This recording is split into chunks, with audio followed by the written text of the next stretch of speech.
नमस्कार प्रेक्षकांनो. झी मराठी वाहिनीवर लक्ष्मी निवास ही मालिका प्रेक्षकांच्या पसंतीची मालिका बनली आहे.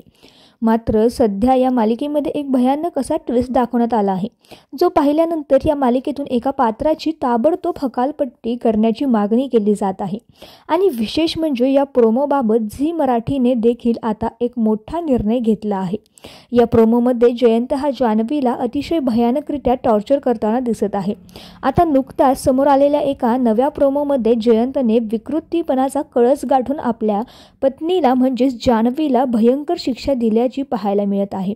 जयंत हा जान्हवीला म्हणतो की तू कॉलेजमध्ये सगळ्यांना टोपण नाव द्यायचीस, आता मलाही काहीतरी टोपण नाव दे. कोणतं नाव मला सूट होईल बरं, सांग बरं. सायको. तू मला सायको बोल, मला सायको हाक मार, मला सायको असं जयंत दमदाटी करून जान्हवीला सांगतो. तेव्हा जयंत हा बळजबरीने आरडाओरडा करून तिच्या तोंडातून सायको असं वदवून घेतो.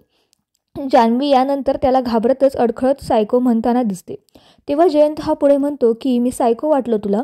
इतर मुलांची नावं बबलगम, कुक्की आणि माझं नाव तर काय सायको?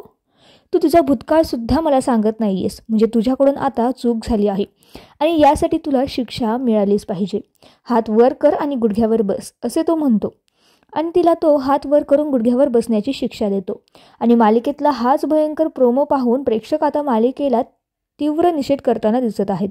कारण आज महिला दिन आहे आणि महिला दिनाच्या दिवशीच एका महिलेला या अशा प्रकारची शिक्षा देताना पाहून प्रेक्षक प्रचंड संतापलेले दिसत आहेत. समाजात काय संदेश देत आहात तुम्ही लोक? हा फुकटचा छळ चालला आहे. हा झुरळवाला जरा जास्तच करायला लागला आहे. मालिकेमध्ये निव्वळ मूर्खपणा दाखवण्यात आला आहे. या जयंतला मालिकेतून हाकलून द्या, असे प्रेक्षक या प्रोमोवर प्रतिक्रिया देत आहे. त्यामुळे प्रेक्षकांचा हा संताप पाहून झी मराठीने स्वतः यांच्या सोशल मीडिया पेजवरून हा प्रोमो डिलीट केला आहे. दरम्यान तुमची या मालिकेसंदर्भात काय प्रतिक्रिया आहे हे आम्हाला कमेंटमध्ये कळवायला विसरू नका. धन्यवाद.